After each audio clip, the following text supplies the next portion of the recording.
This video was created and brought to you by ManageMax. We manage condominiums, HOAs, manufactured housing and apartment communities throughout Southeast Michigan. We're a growing company, and maybe we'll get to your area soon if we're not there yet. We create these videos to share industry insights with current and prospective clients. There will be an opportunity to connect with us at the end, so stick around to the end of the video. Now let's dive in. Quick question for every condominium and HOA board member watching this. How do you know if you're doing a good job? Not whether you're busy. You're definitely busy. But how do you actually measure success? If you can't answer that in one clear sentence, you got a bigger problem than you realize. Most boards, when asked what they're trying to accomplish, will list activities. We're fixing the roof. We're updating the rules. We're dealing with that problem resident. We're trying to get the rental cap raised.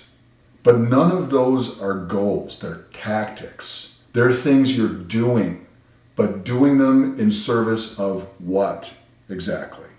Take the rental cap example. Why do you want to have fewer renters? Is it because renters are inherently bad? Of course not. Is it because you believe, rightly or wrongly, that a rental cap will lead to something else? A more stable community, for instance. Neighbors who know each other. Rising property values, less turnover.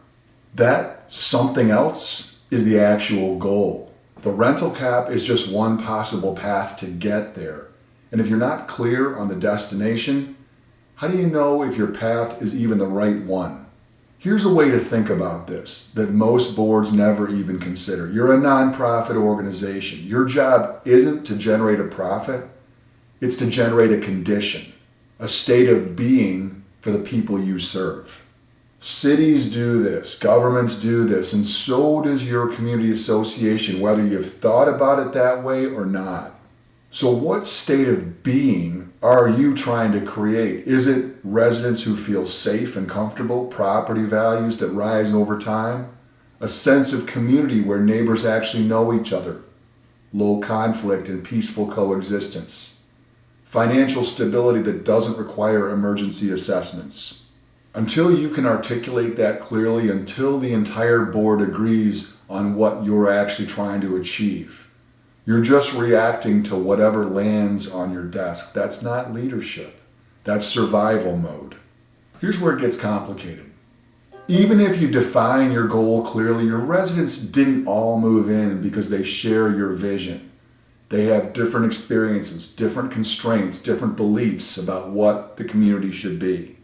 Some want more social events. Others want to be left alone. Some prioritize keeping costs low.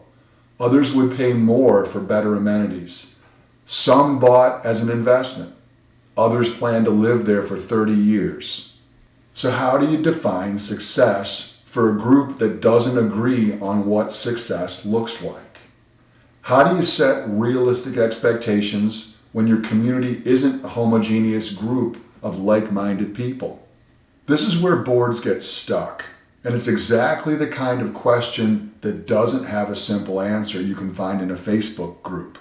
What I've walked you through today sounds simple on the surface. Define your goals, measure the right things, create a state of being, but actually doing it, getting board alignment, balancing competing resident interests, translating vision into actionable criteria.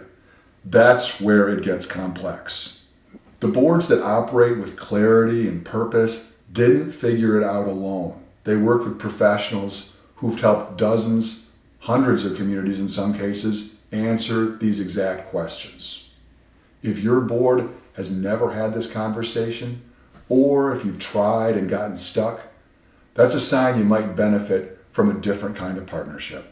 If you found this perspective valuable, we invite you to connect with us. Facebook viewers, like our page and follow us for regular updates. Feel free to message us directly with your questions or community challenges. Instagram viewers, hit follow and feel free to DM us with your questions or community challenges. YouTube viewers, subscribe to our channel and check out the video description for helpful links. Visit our website to discover our thought leadership content, books, and resources that can transform your community management approach. Whether you're dealing with the challenges we discussed today or other community issues, we're here to help. Thanks for watching, and we'll see you in the next video.